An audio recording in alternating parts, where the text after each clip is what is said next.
Soy Fernando Díaz Villanueva, hoy es 24 de marzo de 2020 y esto es La Contracrónica.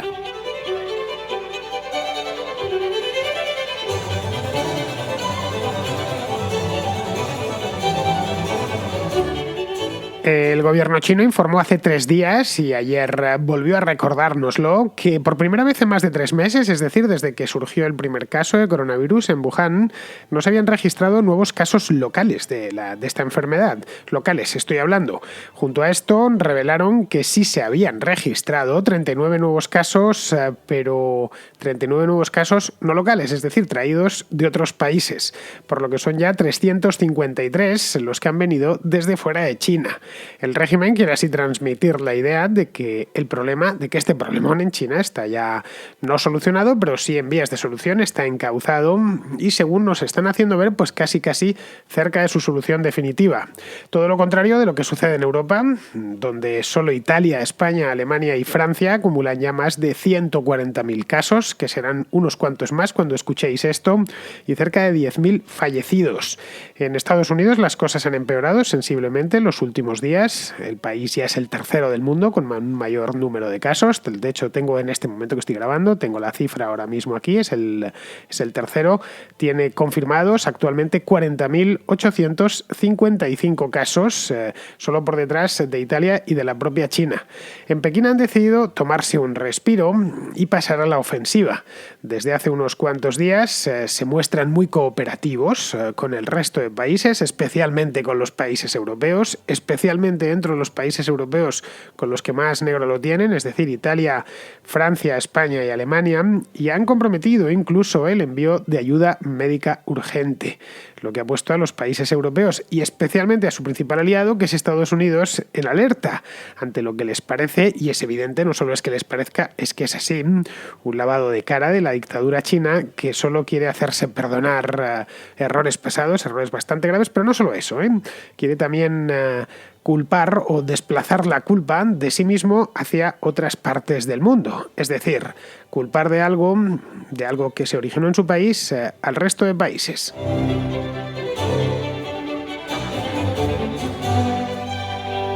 Lo hemos visto todos a lo largo de los últimos días, por lo menos en España. Supongo que lo habrán visto también en Italia y en otros países de Europa. Hemos visto que el gobierno chino, a través de sus embajadas europeas, se ofrecía de muy buena gana a ayudar en lo que fuese posible para frenar el brote de coronavirus que ha venido precisamente de China, pero que está castigándonos mucho, sobre todo a los países del sur de Europa, o al menos por número de víctimas y número de casos confirmados a los países del sur de Europa. En otros países no tenemos tanta información, pero vamos, hoy por hoy el tema del coronavirus castiga dentro de Europa básicamente a Italia, a España, a Alemania y a Francia. Esos son los 3 países con más casos, aunque en el caso de Alemania, como bien sabemos, el número de fallecidos que se corresponden con el coronavirus es mucho menor. En este momento en el que os hablo, en España hay 2.200 muertos, mientras que en Alemania, con un número de casos muy similar, ellos tienen 29.000 y nosotros 33.000, pues solo reconocen un total de 116 muertos. Caso de Italia ya directamente juegan en otra liga porque están en 64.000 casos confirmados. Estoy hablando. Aquí yo creo que iba a haber que empezar a seguir, bueno, deberíamos haber seguido ya desde hace tiempo, porque esto de los casos confirmados es muy relativo, depende de la cantidad de test que se han practicado. Hay que empezar a seguir el número de muertos, al menos en los países occidentales. En China directamente creo que no vale de nada ni el número de muertos ni el número de casos confirmados por razones que vamos a ver hoy. Bien, hace un par de meses andábamos todos mirando a China, empezando por este mismo programa, que yo hice mi primer programa sobre el coronavirus, la primera contra sobre el coronavirus, va a hacer, bueno, todavía le falta para los 2 meses, la hice a principios del mes de febrero, y estábamos todos sorprendidos y a la vez intrigados por esta enfermedad, de la que no sabíamos absolutamente nada o muy poquito. Esta enfermedad dio desde el principio, y esta es la verdad, desde finales de enero, grandes titulares a la prensa en Occidente. No siempre se descubre una nueva enfermedad y sobre todo una enfermedad tan mortífera y que obliga a cerrar ciudades enteras. En aquel entonces no se pensaba que fuese a saltar fuera de China y que si lo hacía pues serían casos puntuales. Es decir, que fuese a llegar tan lejos como ha llegado. Pero vamos, el asunto a pesar de todo preocupaba bastante, si no le hubiéramos dedicado tanto espacio en los medios occidentales, porque se trataba Bueno, de un nuevo virus que hasta ese momento no había comparecido y para el que no hay tratamiento. Por lo tanto, nos preocupaba más todavía, como había sucedido con el SARS allá por el año 2002-2003 o con el MERS posteriormente, ya en el año 2012. Cada vez que aparece una enfermedad que no tiene cura o que tiene una cura difícil, pues nos ponemos todos en alerta. Más en un mundo como el que vivimos, en el que prácticamente todas las enfermedades tienen cura, o al menos eso creemos, desde luego todas las principales enfermedades infecciosas, y por lo tanto no estamos acostumbrados a convivir con la enfermedad. De ahí que cuando vemos una que puede matarnos, pues automáticamente se genera un poco de pánico y nos prestamos toda nuestra atención hacia las noticias que nos hablan de esa enfermedad. Bien, el régimen chino, como bien sabemos, y lo sabemos más ahora que antes porque la estamos padeciendo este flagelo, fue todo lo opaco que le fue posible. Lo cual es mucho. En el caso del régimen chino, ser opaco es ser muy opaco porque tampoco tiene mecanismos que le contrarresten. China no es una democracia, ni pretende serlo tampoco. De hecho, los dirigentes chinos piensan que la democracia es un sistema político perfectamente inútil o amortizado y que eso de las libertades formales, etcétera, no sirve absolutamente para nadie, que además ha fracasado, que ellos disponen de un régimen político con futuro como es su dictadura. Hace no mucho, solo unos meses, lo pudimos ver, la de flores que se echaban a sí mismos durante las celebraciones del 50 aniversario del 60 aniversario, no, del 60 tampoco, del 70, fue el año 1949, pues en 2019, de hecho le hice un programa del 70 aniversario de la República Popular China, y decían que era pues poco menos que el paraíso en la tierra. Bien, lo que sabemos que hizo en aquel entonces, lo que sabíamos, mejor dicho, fue que restringió el acceso a la zona cero, era poco menos que imposible entrar, tanto para la mayor parte de chinos como, por supuesto, para corresponsales extranjeros, etcétera. Clausuró una región completa, la región de Hubei, donde está la ciudad de Wuhan, donde surgió todo esto, y esto provocó, entre otras cosas, que la información que nos llegase hasta Occidente pues fuese muy poquita. Llegó, de hecho, con cuentagotas, siempre filtrada por las autoridades políticas chinas y necesariamente sesgada. Esto era algo que lo descontábamos. Aquí mismo, os lo decía, lo tenéis en el archivo, en todos los programas que fui haciendo a lo largo del mes de febrero, decía, bien, esto, ya sabéis, hay que tomarlo con pinzas porque a fin de cuentas no nos viene de un país libre, ni en el que exista libertad de prensa, ni nada que se le parezca, y de un gobierno que es bastante aficionado a los engaños. Por lo tanto, todo lo que sabemos hay que ponerlo a tender, como la ropa, nada más. Es así, nos puede servir de información, de guía, de indicación, pero no hay que creárselo a pies juntillas. Bien, ahora lo que sabemos es que mentían. Y lo sabemos a ciencia cierta, es decir, no hay o prácticamente a ciencia cierta. Estoy hablando a día de hoy, es decir, al día 24 de marzo. A ver, por ejemplo, no sabemos cuántos infectados hay, el número real estoy hablando. Oficialmente son, en estos momentos, 81.000. Lo que os hablo, 81.093 exactamente. Y hay un total de 3.270 fallecidos en China. Le sigue Italia, que en estos momentos tiene, como os he dicho antes, 63.927 casos, ya menos de 20.000 que los de China, y en estos momentos hay 6.077 fallecidos. Bien, la mortalidad, como vemos, es mucho mayor en Italia que en China. A ver, eso simplemente no es posible. Y aquí no hace falta ser muy avispado, no hace falta ser Sherlock Holmes. Por dos razones básicas. La primera es que los chinos no son superhombres, son iguales que el resto de seres humanos que habitan el planeta. Es decir, son iguales que los italianos o que los españoles. No hay ninguna razón que, ni si por supuesto se ha encontrado algo que afecte especialmente a los chinos o a los italianos, sino a los chinos en este virus. Esa es la primera. La segunda es que el sistema sanitario chino es sensiblemente peor que el sistema sanitario italiano. No deja de ser el sistema sanitario italiano, un sistema sanitario propio del primer mundo, con una buena red de hospitales, con transparencia absoluta, etcétera. Tanta transparencia que hemos podido ver, más que vivirlas, afortunadamente, imágenes espantosas, las mismas que se están viviendo ahora mismo en el sistema sanitario español, que es un buen sistema sanitario, tanto el público como el privado. Desde luego, homologable con cualquier país del primer mundo. No puede ser que la mortalidad esté siendo mucho más alta en países como España o Italia que en países como China, donde, si bien es cierto que ha hecho grandes avances a lo largo de los últimos 20 años, sigue teniendo un sistema de salud notablemente inferior al de Europa Occidental. Es decir, por resumirlo mucho, siguen mintiendo y lo siguen haciendo con una total y absoluta desfachatez. Y lo que es peor es que lo han hecho desde el principio. Primero ocultaron la enfermedad. Como bien sabemos, los primeros casos se detectaron en el mes de noviembre, no se lo reconocieron a sí mismos hasta diciembre y aún así lo mantuvieron oculto o semioculto durante casi 2 meses. Luego, cuando ya la cosa se hizo pública a nivel mundial y empezamos a hablar en Occidente de este tema, lo que hicieron fue castigar a los que decían la verdad dentro de la propia China. Luego impidieron que la Organización Mundial de la Salud hiciese una investigación sobre el terreno, eso también lo sabemos, se lo habían solicitado formalmente, queremos entrar, bueno, esto es nuevo, evidentemente estamos interesados en ver lo que está sucediendo, se ofrecieron para echarles una mano incluso. Les hizo la petición formal, creo que fue en el mes de enero, para que un panel de expertos mundiales, de virólogos especializados, visitasen Wuhan y visitasen la región de Hubei y pudiesen entrasen en el país y estudiasen in situ la epidemia. Bien, pues el gobierno chino se negó en redondo a que esto sucediese. Les dijo que no hacía falta, que ellos se bastaban y se sobraban.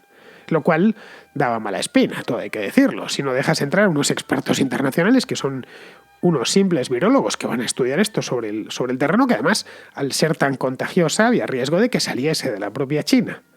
Bien, el resultado de este candado que le puso el gobierno chino a todo lo relativo con el coronavirus durante casi 2 meses fue que se propagó como se propagó dentro de China. Parecía que habían echado gasolina sobre el suelo y habían tirado una cerilla, y luego se ha propagado como se está propagando por todo el mundo. El resultado final, después como consecuencia de lo anterior, es que tenemos entre manos una crisis sanitaria a escala global, como no se recuerda desde hace 100 años, a la que sucederá una depresión económica profundísima y de consecuencias impredecibles, tal y como os comentaba aquí en el programa de ayer. Es decir, que la imprudencia y los cálculos políticos del Partido Comunista Chino están costando al mundo miles de vidas, que es lo más grave, y son completamente todas y cada una de ellas irreemplazables, y nos está costando ya y nos va a costar en el futuro miles de millones de euros.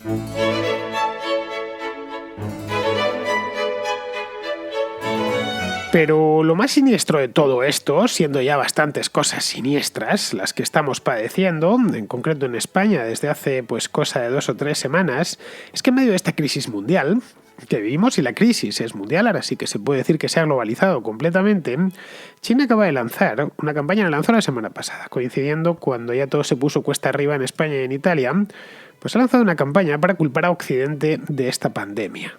Mientras, a su vez, al tiempo que lanzan esta campaña, proyectan una imagen de liderazgo global en la lucha contra una pandemia que se originó en su propio país, que es lo más curioso y lo más caprichoso de todo.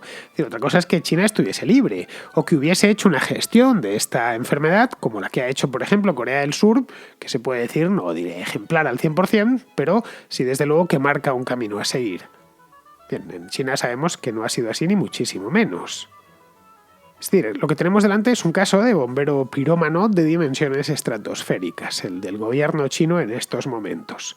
La semana pasada, un portavoz del gobierno, un tipo del Ministerio de Asuntos Exteriores, me ha apuntado el nombre aquí, un tal Zhao Lijian, dijo literalmente, y esto es literal, dijo que el ejército de Estados Unidos, lo dijo Donald Trump en persona de puro milagro, pues que el ejército de Estados Unidos había llevado la enfermedad a Wuhan, que lo había, no sabemos cómo, no sabemos si lo llevó en una maleta y la abrieron allí, como en aquella película de 12 monos, o cómo lo hizo, pero que fueron los militares de Estados Unidos los que llevaron el virus allí.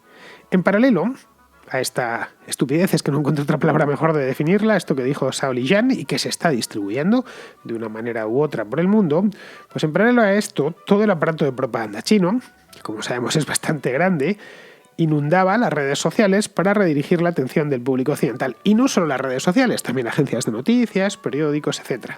Diciendo al público occidental algo así como, especialmente al público europeo, algo así como que China es la solución, no el problema. Que el país se desvivirá por ayudar a los países de Europa que estén en problema, enviando mascarillas dentro de contenedores. Ojo, esta noticia la hemos leído en los medios españoles muchísimo a lo largo de los 3 o 4 últimos días. Llegarán de China tantos cientos de miles o tantos millones de mascarillas, y aparecía en la fotografía pues un tipo del gobierno, un funcionario del gobierno chino al lado de un contenedor, mostrando una mascarilla en la mano. Sabiendo, como saben, que en algunos países no se ha hecho previsión ninguna, un caso claro es el mío, y que faltan mascarillas. No solo ya para la población civil, que a fin de cuentas no puede quedarse en casa, sino para los que están trabajando en esto. Caso de los sanitarios, etcétera, transportistas que están recorriendo el país de extremo a extremo llevando víveres y demás. Pues sabiendo, como saben, que tenemos en Europa unos cuantos gobiernos no demasiado previsores, pues salieron con esto de las mascarillas. Las mascarillas, además, que es en principio la cosa más sencilla. Es decir, es como si fuesen mascarillas como cuentas de cristal, como esas que utilizaban los navegantes europeos del siglo XVI cuando viajaban por el mundo, ¿no? Que les cambiaban oro a los nativos por unas cuentas de cristal por gorritos de fieltro, cuyo precio era minúsculo, el coste de una mascarilla, es mínimo, evidentemente, como os podéis imaginar. Las hay de distintos tipos, estoy hablando de las más básicas. La fabricación, desde luego, rara vez supera los pocos céntimos. Caray, como si aquí no tuviésemos la capacidad de fabricarlas. Bueno es recordar en este punto que las principales empresas que fabrican mascarillas son occidentales, son estadounidenses o son europeas, y que prácticamente toda la tecnología relacionada con el instrumental médico dedicada a la respiración, desde los famosos ventiladores que tanto faltan en los hospitales españoles, hasta las mascarillas, todos los equipos que tienen que ver con la parte respiratoria, toda esa tecnología es esencialmente de patentes europeas desde hace más de 100 años. Pero bueno, están en eso y han anunciado que, y esto es lo más gracioso de todo, cuando lo vi no pude evitar sonreír, han anunciado que crearán una especie de, y esto es textual, ruta de la seda de la atención médica entre los dos extremos de Eurasia, es decir, entre China y Europa. Y digo bien, lo de Eurasia, porque su voluntad es dejar a un lado a Estados Unidos. Es decir, la vieja fantasía china de dividir Occidente, evidentemente, en su propio beneficio. Esto, evidentemente, aquí nos cuesta tragárnoslo, después de lo que hemos visto. Es decir, es difícil hacer olvidar al español medio, al italiano medio, al alemán medio, que esto se originó en China. Básicamente porque llevamos 2 meses hablando del tema y que la responsabilidad de su gobierno fue en primera instancia, o la incapacidad de su gobierno, fue en primera instancia la responsable de la actual crisis. Así que esto me parece a mí que no es tanto esta idea de somos los salvadores y demás, y menos mal que existimos. Creo que parece más destinada para el consumo interno, es decir, de los propios chinos, con el espantajo de la amenaza de fíjate lo que nos están haciendo, esto nos lo metieron los americanos aquí en Wuhan. Xi Jinping puede mostrarse ante los chinos como una víctima de Occidente, que es un papel que a los líderes chinos les gusta representar y no es de ahora, esto viene de antiguo. Y a la vez, mientras dice eso por un lado, por el otro lado se está presentando como el campeón mundial de los derechos humanos. Así, si alguien dentro de China duda del relato oficial, pues podrá ser tratado como un traidor a la patria que está al servicio de Estados Unidos. Ojo, esto no es una hipótesis, es lo que está sucediendo. El gobierno chino lleva 2 meses reprimiendo a todo el que se aparta un solo milímetro del relato oficial. Al que se mueve con este tema, palo, directamente, sin más. Todos sabemos lo que le pasó, por ejemplo, creo que esta figura se ha hecho mundialmente célebre y debemos seguir recordándole, Li Wenliang, el médico chino que admitió la gravedad del problema y que después, desgraciadamente, terminó muriendo a causa del coronavirus. Bien, si eso le pasó a Li Wenliang, no quiero ni pensar lo que le puede pasar a alguien que le dé por escribir en un blog o en una red social. Bueno, las redes sociales están cerradas en China, dentro de las que operan dentro de China. Algo contra ese relato oficial. El mes pasado, el gobierno chino expulsó a 3 reporteros del Wall Street Journal por un artículo que habían escrito sobre el impacto de la epidemia en China. No les gustó nada y directamente los expulsaron del país. Algo parecido le pasó al corresponsal del New York Times. En cambio a otros, por ejemplo el corresponsal de Bloomberg, le están dando pues poco menos que un trato preferencial, ¿no? Lo tratan con la máxima deferencia. ¿Por qué? Pues porque sigue al punto el relato oficial. El relato oficial incluye presentarse en el extranjero como salvadores mundiales ante una pandemia como esta. Una especie, por cierto, que han comprado casi todos los medios aquí en España.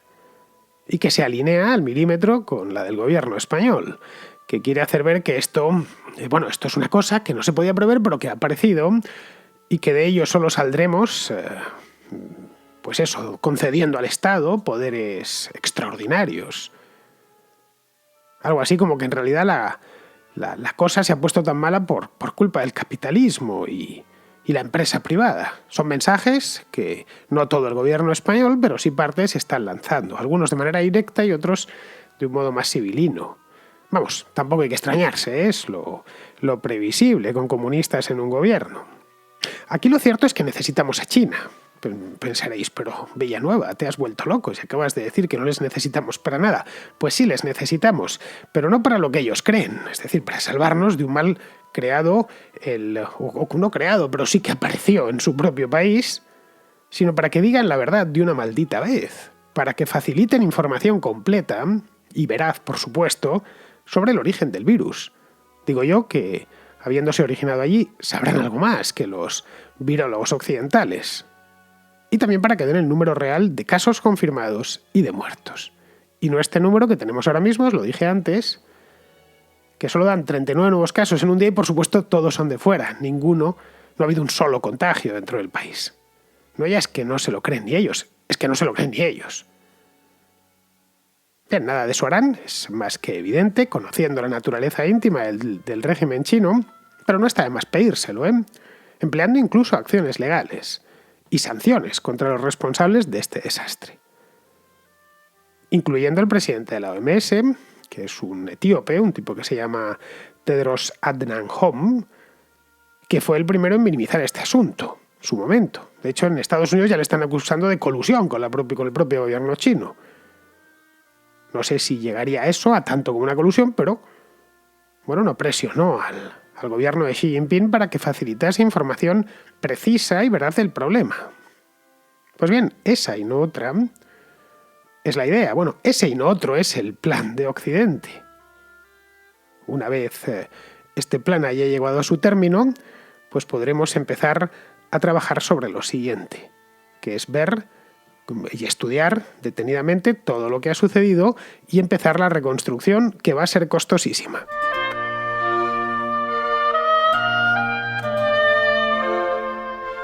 Vamos con la contrarréplica, empezamos con John, que tiene una cuestión sobre la decisión del rey Felipe de retirar la asignación a su padre y rechazar su herencia. Y quería hacerte una consulta, porque he visto el otro día que al parecer el rey le ha retirado la asignación a su padre y ha rechazado lo que es su herencia. Y no encuentro motivos ni una gran explicación por internet sobre el asunto.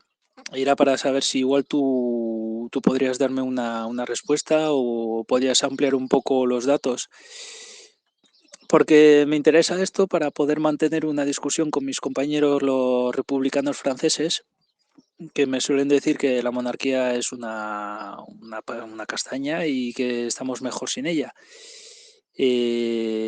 Yo discrepo, aunque no sea monárquico, discrepo porque considero que una monarquía sale bastante más barata que los ministros, los diputados y todos los chupatintas que están ahí en el poder. Así que nada, un abrazo. Bueno, John, esto, como sabes, ha coincidido con la crisis del coronavirus y, lógicamente, pues en cuestión de horas, porque la verdad es que pasó deprisa por los periódicos, la información de la epidemia engulló lo del rey. A mí no me hubiera importado hacer un programa, pero bueno, con lo que tengo encima de la mesa y la cantidad de temas accesorios del coronavirus, pues no lo he podido hacer y ya a estas alturas pues no creo que lo haga porque esto va para largo. Me tocará hacerlo casi en la contrahistoria más que en la contracrónica. Pero vamos, Felipe VI hizo lo que tenía que hacer. Después de lo último que se supo sobre el rey Juan Carlos, pues aquello de las comisiones en Arabia Saudita y lo de Corina y tal, pues tenía que distanciarse de su padre y hacerlo de una manera visible y dejar claro ante todo el mundo que nada tiene que ver con él y con sus enjuagues. Bien, como supongo que ya sabrás, pues yo soy partidario de la monarquía, pero evidentemente no de cualquier monarquía, sino de la que tenemos en España. La forma de Estado, y esto lo he comentado en más de una contrarréplica, no indica así de primeras cuán libre es un país. Es decir, Holanda o Dinamarca son monarquías y son países muy libres y muy vivibles. En cambio, Cuba o Corea del Norte son repúblicas y no son vivibles en absoluto. Son dictaduras horrorosas ambas. En el otro lado, pues Arabia Saudí es una monarquía y es una dictadura feroz, mientras que Estados Unidos es una república y se trata de un país democrático y libre. En nuestro caso, la monarquía nos ha funcionado. Ya está, además es perfectamente compatible con la democracia. Ya digo, nos ha funcionado muy bien, cosa que no podemos decir de las dos repúblicas, la de 1873 y la de 1931. Es decir, si algo funciona, pues ¿para qué cambiarlo? Bien, seguimos con Alejandro, que nos informa del confinamiento en Gibraltar. Hola Fernando, ¿qué tal? ¿Cómo andamos? Lo primero, enhorabuena por tu programa. Ya alguna vez he participado y como siempre, encantado de escucharte y de todo lo que aportas, ¿no? Y ese contrapunto en general también me gusta mucho. Bueno, te quería comentar, acabo de escuchar, porque voy un poco de desfase con los programas de Contracrónica, tu programa del otro día, de hace unos 4 días, sobre la fortaleza, la grieta fortaleza europea o algo así se llamaba, ¿no? Y en el espacio de la contrarréplica hablaron dos contraescuchas, una preguntando sobre Gibraltar, ¿no? Cómo es la situación en Gibraltar, y luego otra sobre, bueno, que es amiga tuya y tal, que creo que está en Cambridge, y que comentaba cómo la propia universidad había tomado ya algunas decisiones por sí misma. Bueno, para el primero, te comento, te acabo de compartir una noticia que no sé cuánto de verídica es, pero vamos, es un noticiario de Gibraltar conocido, que ya establece que van a cerrar el acceso fronterizo. No sé cómo va a afectar a los trabajadores y tal, eso no lo sé, ¿no? Pero ya parece que van a tomar medidas en ese aspecto. Y segundo, lo de las medidas que toma la Universidad de Cambridge, por ejemplo, es muy curioso. A mí me ha pasado que mi empresa ya estaba tomando las medidas del teletrabajo y de las acciones y de las consecuencias del virus antes que la información que yo estaba teniendo del Estado. Es decir, la empresa privada ha tenido más iniciativas para contrarrestar esta situación que lo que decía el Estado. De hecho, yo me estaba creyendo hasta el momento, antes del estado de alarma, todo lo que decían, ¿no? De que era una gripe leve, que sí que afectará a gente mayor con problemas previos. Pero fue curioso que yo me presenté un día en el trabajo con un poco de resfriado y me mandaron para casa inmediatamente. Y a los días, ya cuando saltó que vamos, fue el día antes del estado de alerta, hablé con mi jefe, el que me mandó a casa, y me dijo que es que él ya estaba mucho más informado. Entonces, es muy curioso que la inacción en general, no sé, la impotencia que da cuando se toman decisiones políticas, como negándose, ¿no? Y también como la ciudadanía, claro, en distintos países, en distintos sitios, como que tiende a creer más a sus líderes que lo que está viendo de fuera, ¿no? Eso me ha pasado a mí mismo. Y eso que soy bastante crítico en general y incrédulo en algunos aspectos cuando viene de los políticos, pero en este caso he pecado soberbia. Bueno, te comparto el artículo y seguimos hablando. Hasta luego. Ya he visto la noticia que me envías, Alejandro, y la verdad es que a Picardo no le quedaba otra opción. Gibraltar no deja de ser entre comillas, un barrio más de una zona urbana inmensa que es la bahía de Algeciras. Respecto a lo que comentas de cómo las empresas ven venir estas cosas antes que el gobierno, que es bastante a menudo sucede esto, pues bien, esto suele suceder así por una razón simple, y es por la cuenta que les traen. Recuerda que las empresas se juegan su propio dinero, no el dinero del contribuyente. Bien, vamos ahora con Adrián, que está en Suiza y que tiene una cuestión sobre el confinamiento. Desde que empezó el tema del confinamiento, y lo estoy viendo desde la distancia, me surgen ciertas preguntas y preocupaciones que quería trasladarte. Ante todo, decirte que yo no soy médico ni experto en medidas de contención y que posiblemente en 2 semanas esto que esté diciendo pueda cambiar de opinión. Yo entiendo que las medidas de contención, de poco contacto social y de higiene son las que realmente ayudan a no contagiarte, no el que estés encerrado en casa 24 horas. Yo llevo 2 semanas estoy en Suiza, y llevo 2 semanas, 3 semanas sin tener contacto con la gente. Voy por la calle porque aquí no hay toque de queda, pero no toco lo que no tengo que tocar con las manos. No llevo 2 semanas sin dar un beso a mi padre, o sin saludar con la mano a nadie, o sin hacer contacto en deporte. Porque entiendo que lo que te contagias contacto humano y lo que tú puedes haber tocado. Sí que no entiendo cómo se está llevando desde España, que es forzar a la gente a encerrarse. Y luego algo que me da mucho miedo es este clima de chivatismo, de gente envidiando a otra gente que se lo salta. Claro, entiendo que te cabrees que haya un grupo de gente en la playa sin ningún tipo de cuidado. Eso, como te digo, entiendo que porque va contra lo que se persigue. Pero que una persona salga de casa 20 minutos para respirar aire fresco sin tener contacto con nadie. Efectivamente, Adrián, así es, pero no todo el mundo tiene tanto sentido común como tú. Esto supongo que lo entenderás. Aquí cuando cerraron los colegios y las universidades hace ya, pues va para 2 semanas, lo hicieron al principio solo en la Comunidad de Madrid, bien, esa noche se organizaron fiestas en las discotecas. Lo pudimos ver todos a través de redes sociales, los flyers que repartían en las discotecas. Como ya me había que ir a clase, bueno, pues montaron esas cosas para los jovencitos. El primer fin de semana, un día antes de que se decretase el confinamiento, mucha gente se fue al campo. Estoy hablando de la Comunidad de Madrid a pasar el día.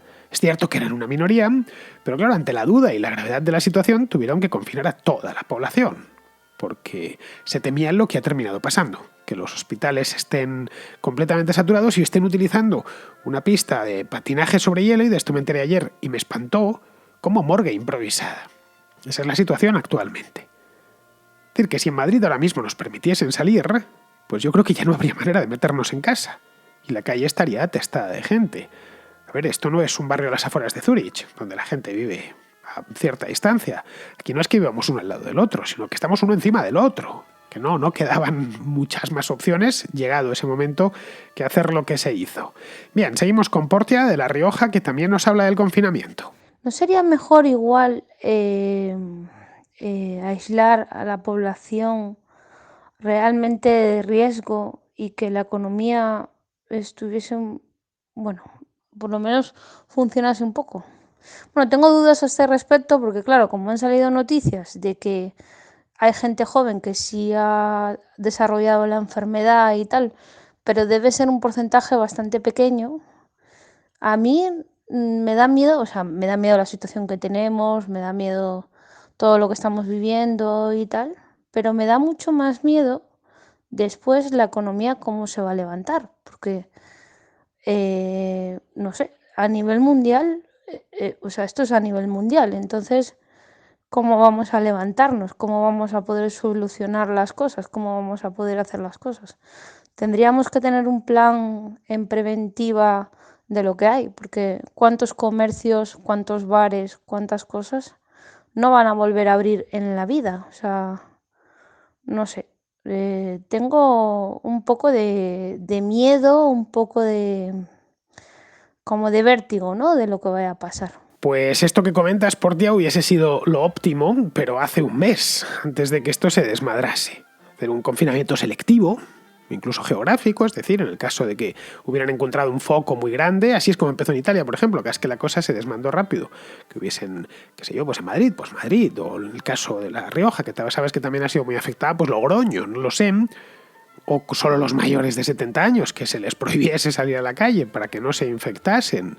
Pero claro, para eso habría hecho falta que hubieran detectado el problema a tiempo, lo hubieran reconocido públicamente y hubieran pasado a la acción, como se hizo, por ejemplo, en Corea del Sur, pero que aquí, por motivos varios, no se quiso hacer hasta que era ya tardísimo, es decir, hasta el día 15 de marzo, es decir, hasta hace poco más de una semana. Muy bien, pues ya vamos terminando, vamos con Pizarro, que nos habla del confinamiento y nos viene a explicar, Pizarro, os recuerdo, es médico, sabe de esto un rato, nos viene a explicar que lo que nos han alargado el confinamiento, que son 15 días más, que es una manera que el gobierno tiene de decirnos que este alargamiento es sine die. Nuestro amado líder nos ha obsequiado con una próloga del confinamiento, porque los objetivos del mismo, a saber, la ralentización suficiente de la propagación de la infección y por tanto el no colapso del sistema sanitario, no se están cumpliendo ni se van a cumplir con el tiempo de confinamiento inicialmente previsto. pero en la fe de que con 2 semanas más la fuerza de la paciencia logrará que amaine el chaparrón de enfermos. El caso es que amaine o no amaine, desconvocar el confinamiento supondrá un repunte inasumible, por lo que en realidad la prórroga de 15 días no es más que una manera de no decirnos claramente que el confinamiento es sine die. Un confinamiento sin fecha de finalización es garantía de recesión económica, una recesión que se pretende enterrar con carretadas de deuda, es decir, posponiendo cualquier recuperación sine die.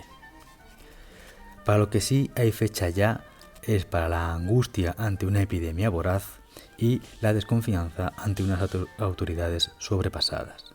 En concreto, esa fecha es hoy. Fuera saludo de Pizarro.